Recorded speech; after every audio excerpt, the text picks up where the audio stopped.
All right, good morning. This is Daily on the Line. We'll be starting our Facebook Live session again this morning. And we'll continue our conversation on transiting from paid employment to self-employment in export business. We started this a while ago. This week actually. I'm basically discussing how to transit from paid employment to self-employment. Ike Shiku, good morning. Thank you for joining. Let's share with our friends and those people who might be interested, trying to learn on how to transit from paid employment to self-employment, especially for those that are interested in export. It's been an interesting conversation discussing issues around trade in Nigeria and how vital trade is to us as a people. Uche Wills. Uche Wills, thank you very much for joining. Let's remember to share with our friends and colleagues who might be interested in learning what we are learning about export in Nigeria. Evangelist Joshua, thank you very much for joining. Let's keep sharing and sharing and sharing to our friends who will be interested in learning about export or international trade. Lawrence Latif Adiremi, thank you very much for joining. Good morning, everyone. Thank you very much for connecting with us this morning as we learn again, transiting from paid employment to self-employment in export business. Transiting from paid employment to self-employment in export business. We discussed yesterday about different things we can do to handle the challenges. And we're spending a lot of time on how to handle the challenges in export because of the issues that people face in export business. Even though every business has its own challenge or challenges, but export is a bit peculiar because it's international trade, so there is a level of risk, an additional level of risk involved, considering the fact that you're going to be dealing with a buyer in another country, and most likely sometimes you probably have not even met that buyer and you have to work with him or work with her. So we'll continue from where we stopped this morning, and today we'll be talking about another thing we need to do to ensure we do not, we avoid the issue or reduce the challenge of export business. Never give up on the business, but you can give up on the product. Never give up on the business, but you can give up on the product. Now, it's international trade.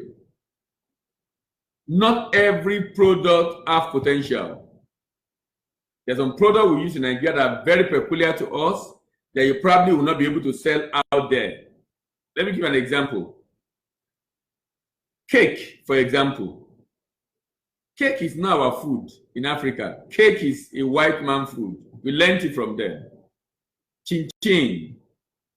Enough of snacks that are made from flour. Because it's from them, it's a bit challenging to be able to compete with them. We are better off working with products that we have advantage of. So if you try out a particular product and it's not working, there's nothing wrong with that. Don't give up on the business, but you can give up on the product. As a matter of fact, it's wise, it's wisdom to give up on the product. Why? If there's no demand for the product or the product is having challenges, and this is why also it's good you do maybe a little research to be able to know the acceptability of the product, the demand for the product before you actually come in. And that's very, very important. As the conversation continues, please, if you have questions, just feel free to drop your question and then I will address it also as we go along instead of waiting to the end when some of us might have forgotten the question we have. So at the speed of concern, just type in your question and of course I will try to address it before we finish. So don't give up on the business, but you can give up on the product. If the product is not doing well, if the product does not have potential. So do your research well enough to be able to know the product that have potential before you start. You might have to look for data of products going to a particular country. Or like I said, even if you go to NACO, in Lagos, that's close to the international airport, you get to see a lot of products that live in Nigeria. So there are different ways, and NPC also have some of this data and some of this information. So do your research to be able to know which products, or ask other exporters. Or if you are a frequent traveler, you travel around the world, when you travel, go to the shops, go to the African shops, go to the supermarket, see what they have, so that you'll be able to have an idea of the item you should also focus on as you go into the export business. Operate within the ambit of the law. Operate within the ambit of the law. Operate within the ambit of the law. I cannot overemphasize this. Operate within the ambit of the law. I cannot overemphasize this. Operate within the ambit of the law. Do you know that not every product can be exported from Nigeria? Not every product can be exported from Nigeria. I'm trying to see if I can just check it online now. The item prohibited for export in Nigeria. It's interesting to know that some people still export this product, but nobody is stopping them, or they're able to bribe their way through the port. But the fact is that there are some items from Nigeria that you are not allowed to export.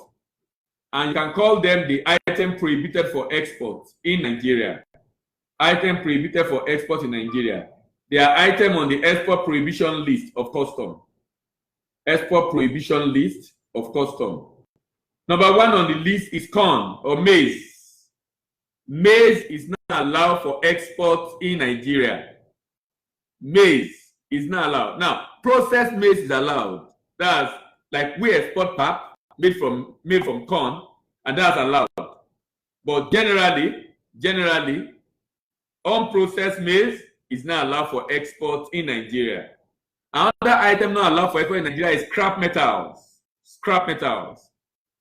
Scrap metal is being exported illegally, but it's not allowed for export. Like I said, operate within the ambit of the law. Operate within the ambit of the law. Scrap metal is not allowed for export in Nigeria. Another thing not allowed for export in Nigeria is raw hide and skin. Raw hide and skin. Leather is allowed for export, but raw hide and skin is not allowed for export, even though people export it. And I'm emphasizing that people export it so that you won't say, I listened to one Facebook live on export and someone said this cannot be exported, and someone is exporting it. The fact that someone is exporting does not mean it's allowed for export. You know, we're in a very lawless society. A society where we make a law and, of course, we don't obey it, we don't follow it. I don't know if you have found yourself in a traffic light at a junction and the stop is on red and you are stopping, obeying the traffic law, and then because the other side I'm free, the guy at your back is banging the horn and saying, leave the road, my friend, and let me pass. As if you, staying in front of traffic light, you have done something wrong by obeying the law. Why? Because the sense of judgment is upside down. When you do what is right, people see you as being stupid. When you do what is wrong, they hail you. So there's an issue around there. And that's why, even though item are prohibited for export, people are shipping it out. But, I mean, remember, if you're going to build a business, a long-term business, a business that will last you, a business that is enduring, these are things you can't afford to do. I mean, these are things that should be against your value, what you stand for as a business, if that business is going to be enduring. So, raw hand and skin. Timber. You know, 2 years ago, timber was the second largest export from Nigeria.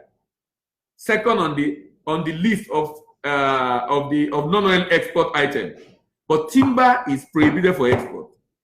You have to process it for it to go. But many people don't process it. They sell it out as timber. But you won't get that statistics from CBN or from the National Bureau of Statistics. You only find that statistic from bodies outside Nigeria who get their data from bill of lading record. They get their data from bill of lading record of shipping line who ship those goods. So, because they don't go to bank to process the document, the NXPs and the like. Why? It's illegal. It's illegal. It's illegal. It's not allowed for export. But people are shipping it out, especially to Vietnam and China. Coastal wood in particular. Then unprocessed rubber is another thing. Unprocessed rubber. Unprocessed rubber. Unprocessed rubber is not allowed for export in Nigeria. Unprocessed, all these are on custom website. You can check them up on custom website. Export prohibition list. Unprocessed rubber is not allowed for export in Nigeria. Artifact and antiquities are now allowed for export in Nigeria. Artifact and antiquities are now allowed for export in Nigeria. And then wild animals classified as endangered species like crocodile. You can't allow export crocodile from Nigeria. You cannot export elephant from Nigeria. You cannot export lizard from Nigeria. You cannot export eagle from Nigeria. You cannot export monkey from Nigeria. You cannot export zebra from Nigeria. You cannot export lion from Nigeria. They are classified as endangered species. You can export birds from Nigeria. You can export snail from Nigeria. You can export some animals. I have exported snail to the UK before. So you can export some item. But of course, know that some item or animals are classified as endangered species. You can't export them. Lastly, you cannot export all imported items. All imported items are now allowed for export in Nigeria. All imported items are not allowed for export in Nigeria. Now, so these are items not allowed for export. Remember, we are discussing the challenge of exporting Nigeria, and we are talking about the fact that you need to operate within the ambit of the law. You need to operate within the ambit of the law so that you can avoid issues at the port. Even though people bribe their way through customs to get some of these things out, because there's no reason those things can go out without passing through customs. So they must have compromised on two customs officers for that to happen. Because the records show that these things are exported from Nigeria and they are right there on the export prohibition list. Then the next one is purpose beyond profit. Purpose beyond profit should guide your business decision. A business exists with a goal of making profit, but the purpose of a business is not to make profit, it's to create value. I've emphasized this since we started this program. The purpose, many people have a wrong philosophy for doing business. The purpose is to create value. If your purpose is to create value, then you want to create value for your buyers, even when it hurts. And it will not always hurt.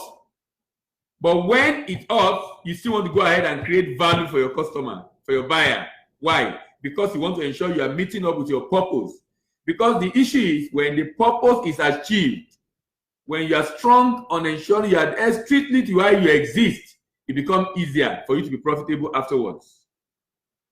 Quitting a business relation, a quit friendship rather, and relationship that pull you away from your business focus.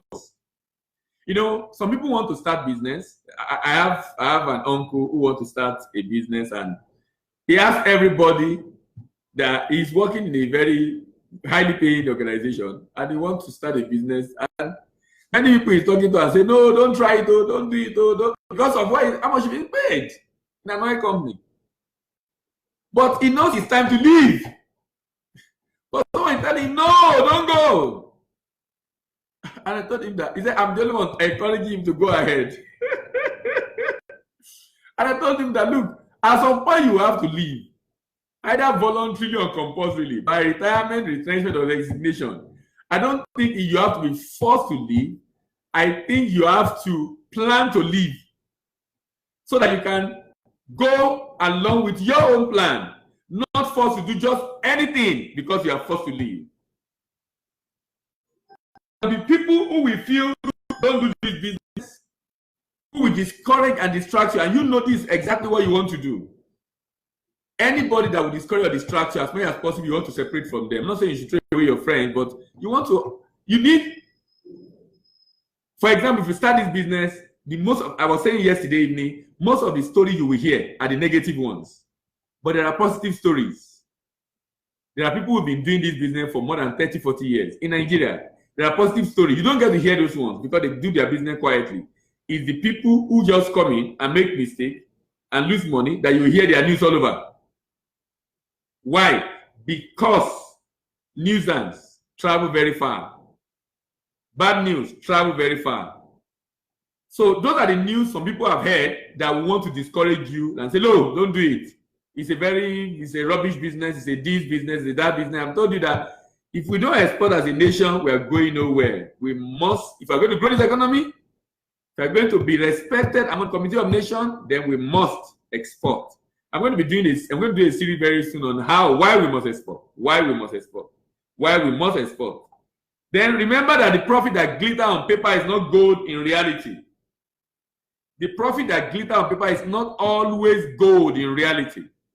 The profit that glitter on paper is not always gold in reality. So as you plan and you do your projection, always ensure you are very conservative. Don't get carried away with those projections. You can make a lot of money in Expo, no doubt, but it's better you are very conservative. Security of your capital should be supreme to profit as you plan. Security of your capital should be supreme to profit as you plan. Ensure everything you do, you have as a focus the security of your capital. The security of your capital. Understand that every challenge you face is a learning process. Every challenge you face is a learning process. When you overcome those challenges, you get better with it. You overcome, because you are going to go out to learn. You might have to read, you might have to attend training. Whatever it is you do to overcome that challenge become a strength for your organization. Please watch your core ideology, which is your value and purpose in taking decisions. I've emphasized it also in the past. Your core value, your core purpose, ensure they guide you in taking decisions. Operate within the ambit of the law. Don't export contraband. People sometimes export drugs. Can you imagine? Can you imagine putting drug inside a container for export? Can you imagine? These are things that people do, which is why if you are going to be aggregating product, you need to be sure of the product you are shipping out so that you won't be exporting products that someone has put something else inside. Yearn for more information in order to see opportunities. There are huge opportunities in export, but you can only see opportunity to the level of knowledge that you possess. You can only see opportunity to the level of knowledge that you possess. If you do not acquire knowledge, you cannot see opportunities. If you do not acquire knowledge, you cannot see opportunity. You only get to know this is an opportunity when you have learned. And that's why, you know, some people will come around, they say, oh, hello, I heard you can help me. I want to ship a product to the US. It was a call I got some time ago. And I said, okay. I said, why don't you just come around and attend a training program for you to be able to learn how to go about it? He said, no, can you help me now? Let me quickly export this one, then I'll come for training later. And then I asked, is it when you have lost money, then you come back and do training? Is it not interesting that someone is spending 3-4 million to do an export project and to send a few thousands, a few hundreds of thousands to be able to learn the business becomes a challenge? It's interesting. People don't want to learn and they want to do the business and they don't want to make mistakes. So why did you go to school in the first place? Why did you go to school in the first place?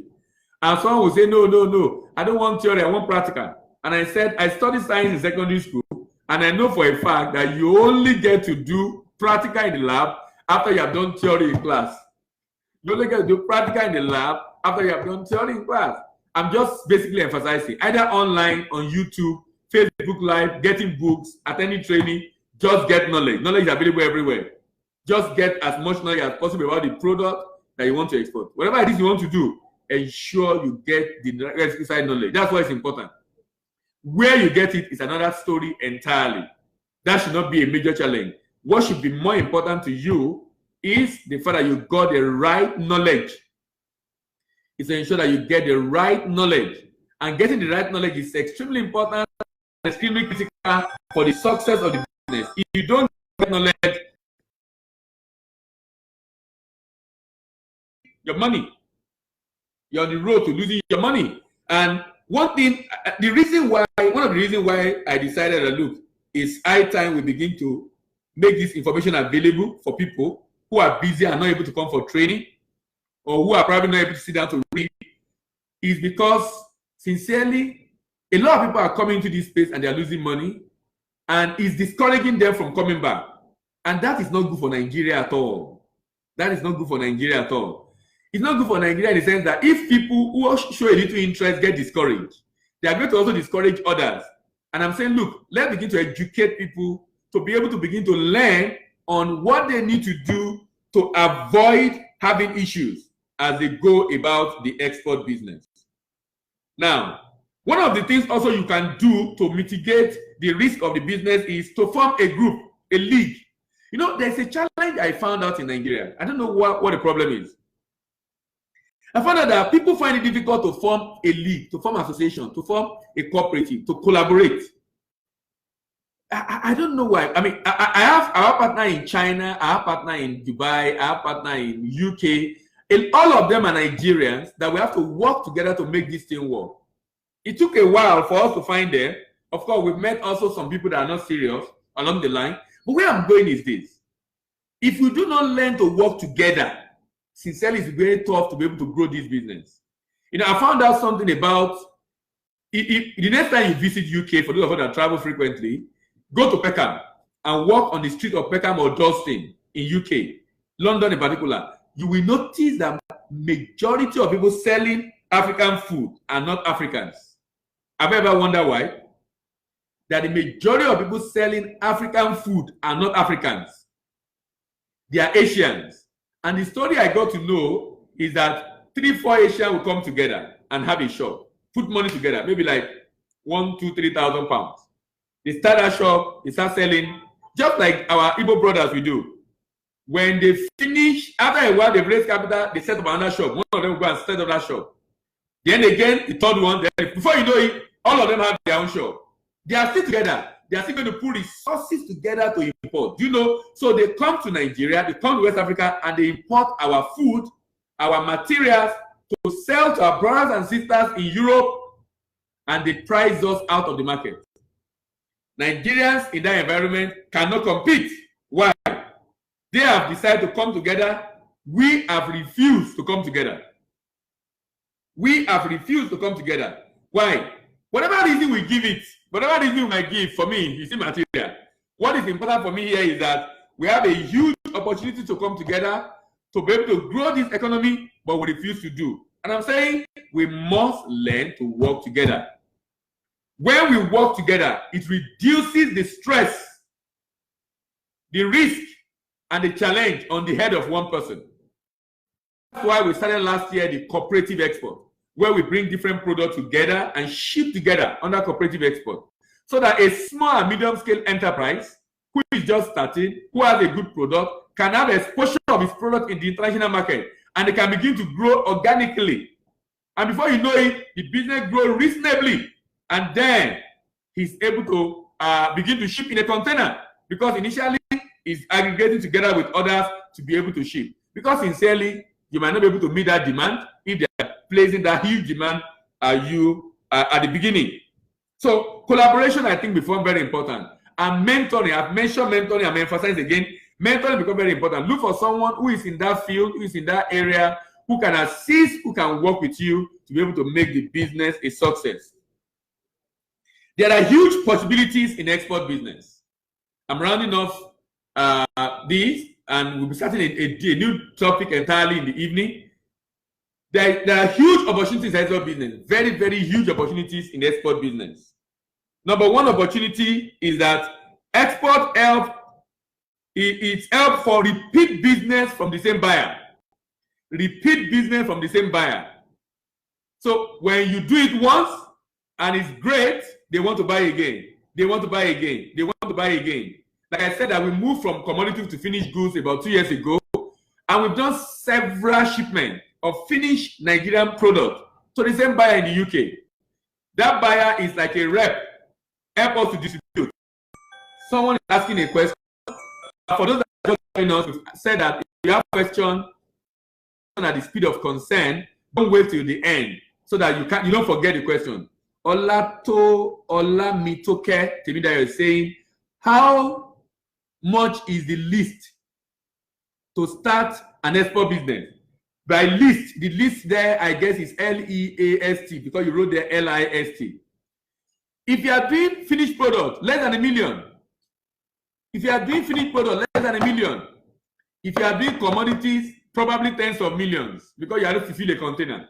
If you are doing commodities, probably tens of millions, because you have to fill a container. But if you are doing finished products, less than $1 million. Temidayo Victor, less than $1 million is enough for you to do it.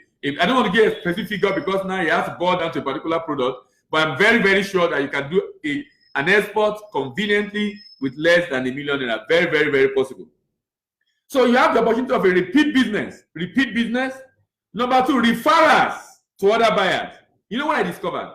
When a buyer discovers you are doing very well, you are supplying very well, you are doing you are doing it on time, in time, the price is good, the quality is good, packaging is good, he's going to refer you to his friends in other cities, in Europe, in America, because he has friends who probably are in the same business. Before you know, you get referrals to other buyers.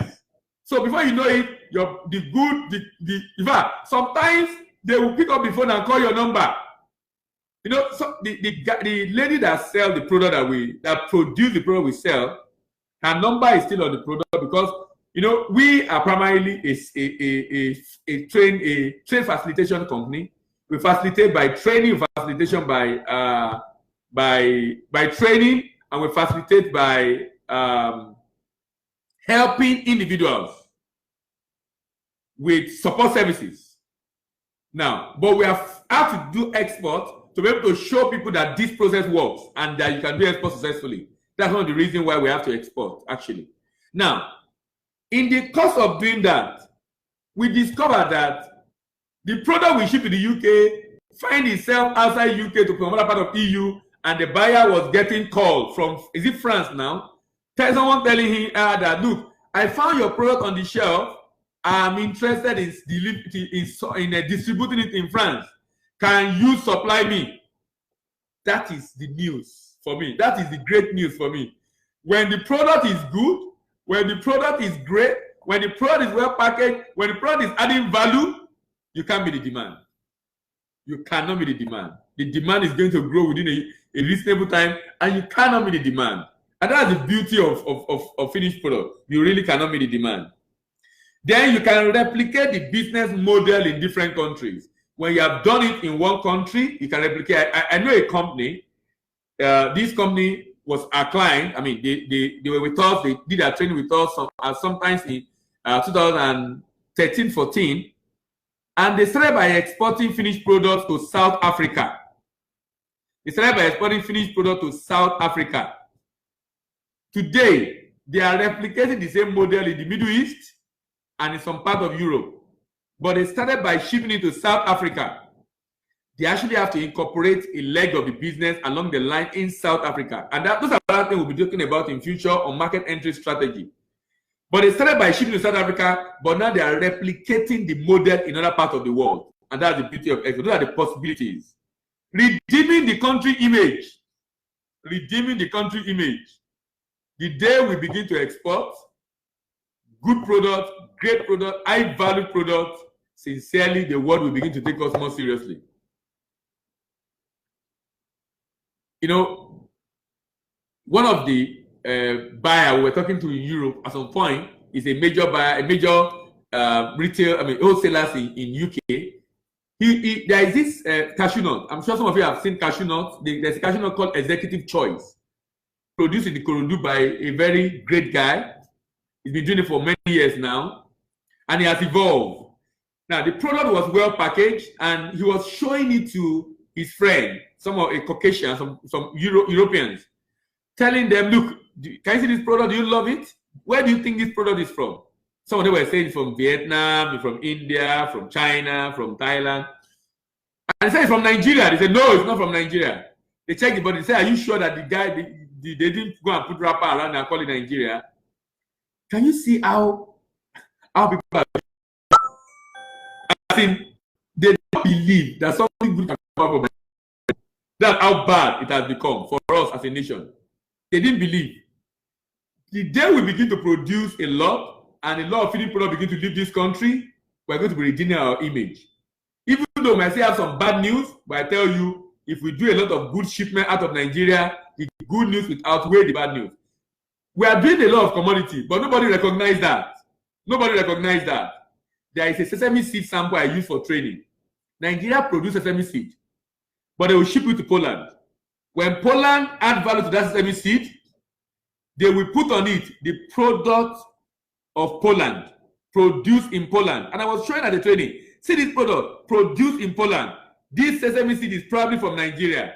So when someone buy that product in UK, in China, in the US, they are seeing that product as a product of Poland, whereas the raw material from Nigeria. What I'm trying to say is that when you export raw material, you are oblivious to whoever it is that will be using it. They can't see you at all. Why? Your name is nowhere in the product. Why? The person that add value will put his name. The person that add value will put his name. The person that add value will put his name. So we will be redeeming our own image. We will be redeeming our own image when we begin to add value to export product from Nigeria. We will be redeeming our own image when we begin to add value to export product from Nigeria.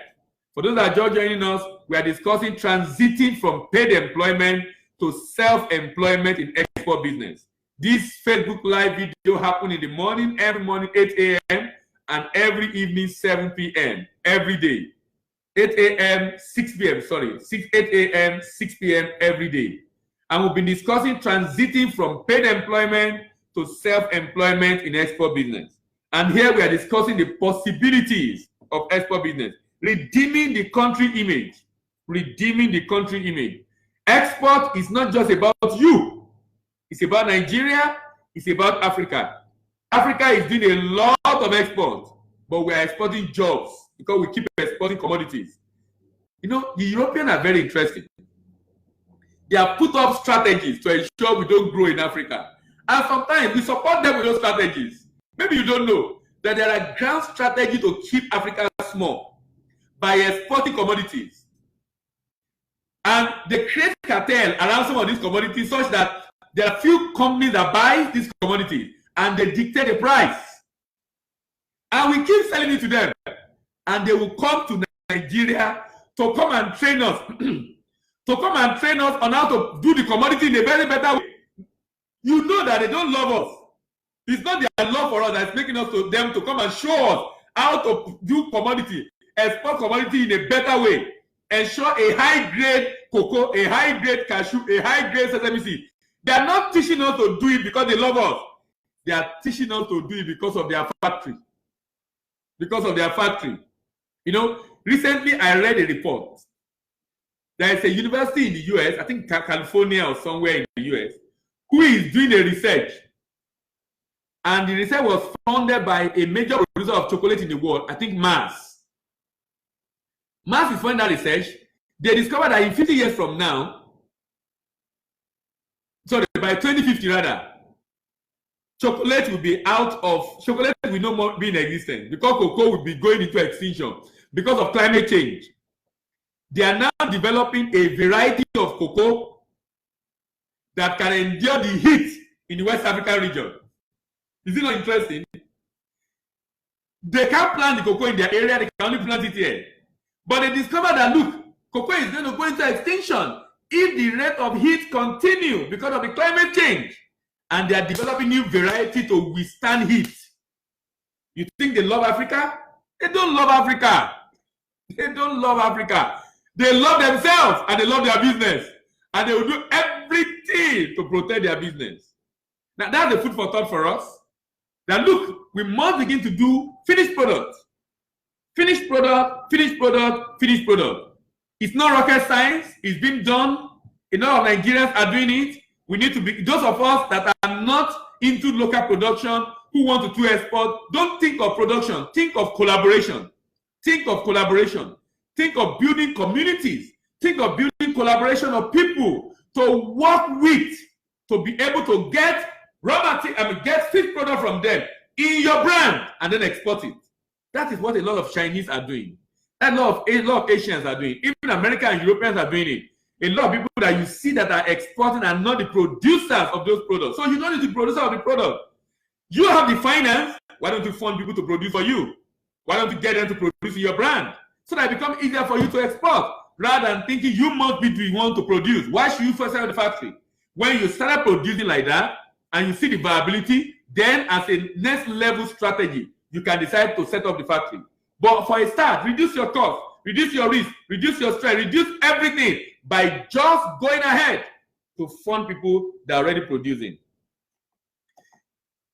Exporting also helps you to recruit multiple partners and distributors abroad. Multiple partners and distributors. Multiple partners and distributors. Multiple partners and distributors. Why? Because they love your product. Because they want to sell it. Because they love it. Like yesterday, someone from Australia joined us and he was typing, we need processed cashew nut in Australia. That is an agent, a partner right there. We need processed cashew nut in Australia. And that's also telling you that, look, getting buyer is not as difficult like people think. Getting buyer is a function of the quality and the demand for the product you are trying to sell. When the product is good, the buyer will appear.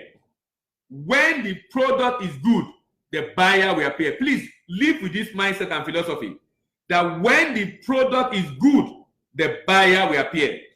Another possibility of export, rebuilding broken bridges between nations. When nations fight, it always has to do with trade.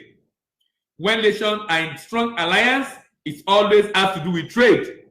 Because trade is a very strong tool that binds nations together.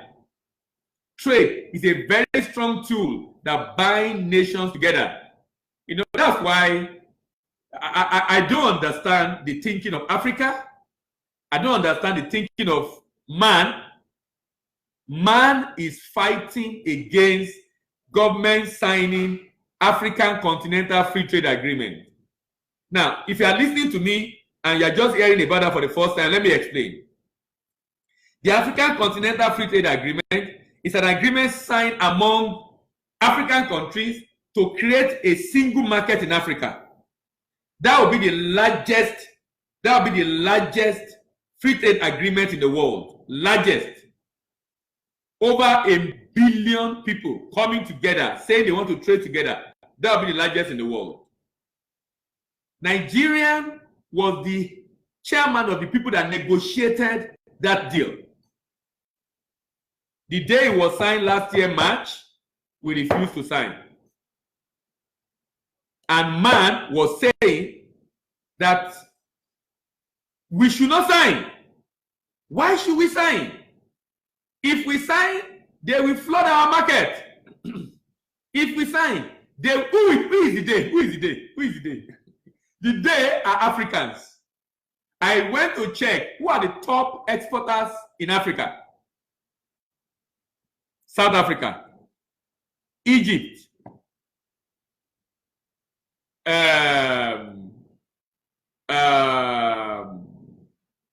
we have Algeria,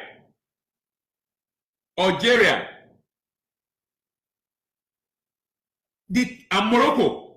The top export of these countries are either crude, like we are. A number of them do machinery, a number of them do raw materials and parts of machines. And Nigeria is refusing to sign an agreement that will make us to be buying together, well bonded together, to be able to grow trade in Africa. How can Europe be doing 1/3 of the trade in the world with 500 million people?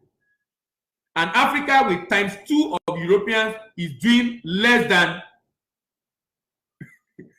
3% of world trade. Because we have refused to come together. And then someone will sit down somewhere because of his own selfish interest. We'll be stopping the whole nation from moving. Do you know how much services of Nigeria is being exported currently? That this agreement is going to make a lot easier. And services is contributing more than 50% of Nigerian GDP. Manufacturers are contributing less than 20% of Nigerian GDP. And then it's manufacturers that will be dictating that we should not sign the agreement that will make Africa to come together. By the way, over about 50 countries have signed already this agreement, and about let me quickly check the country that have about 70 countries out of 22 countries. About 70 countries have ratified. They need just about 5 countries, and the African Continental Free Trade Agreement is taking off and leaving Nigeria behind. I hope we will sign. I hope we will sign. These are possibilities of export business. Possibilities of export business. I'll be rounding up now. As I round up, I'll be talking about participation. Participation. Remember, we've talked about the preamble, we've talked about the processing, we've talked about the product, we've talked about the problems, we've talked about the possibilities. Now we are talking about the participation. How do I participate? How do I participate in export business? I can participate as an active exporter. I can participate as an active exporter. necessarily have to be exporter. I can participate as export investor. I can participate as export investor. So I'm investing in export business. And I can also participate as a small scale manufacturer. As a small scale manufacturer. So let me go by it again. I can participate as an active exporter, in which case I'm exporting commodity or finished product as a small scale manufacturer. I can participate as an investor. I'm investing in commodity export or investing in small scale production. Small scale production. And I can participate as a professional, export professional. How can I participate as an active exporter? I export commodities. But like I said, I don't encourage commodities, so I will talk about exporting finished product. So you can participate as an active exporter and you can export finished product. And I've talked a lot about that in this series. I can participate as an investor by investing in commodity export or investing in finished product export. So if you are working and you want to export, you can actually export on the job by funding production. If you are working, I would rather you fund finished product or a commodity that is secured. If you are doing commodity, ensure there is security. So at the end of the day, if anything goes wrong, your fund is secured. What we try to do when we do commodity is to get guarantees. We get guarantee from bank to raise funds for commodity export. But we are much more focused on finished product. So you can you can participate as a commodity exporter, as an investor, or as an investor in finished product. And lastly, you can participate as an export professional. Now, many people are not aware that they can participate as a professional in export business. That's where we play, supporting export business. You can come in to support financing. If you're a banker, you can help to support financing. You can consult solely on finance for exporter. And what we've done to be able to empower people that want to just be a professional. You love export, but you don't want to be exporting commodities. You don't want to go into the bush. You just want to provide services. Then why don't you come and join our diploma program? Learn the diploma in export business management and export trade finance. You can also do the certified basic trade professional, certified intermediate trade professional, and certified advanced trade professional. And then do the diploma in export business management and also diploma in export trade finance. And then you will be able to be well equipped to be able to render support services. If you're a lawyer, you combine this with law, you become an amazing trade lawyer in Nigeria. If you're an accountant, you combine this with your accounting skill, you become an amazing consultant for finance as far as export is concerned. So you can really operate in different areas. In logistics, in finance, in training, in consulting, and you can decide to be an importer or exporter. Thank you very much for listening again today. It's time now for us to close so that we can get to work and start the work of the day. My name is Mendela Enibo. See you in the evening by 6 p.m. Bye for now. If you have questions, don't forget, you can still type your question. Maybe you chat me on Facebook Messenger, and I will gladly respond to your question. See you in the evening.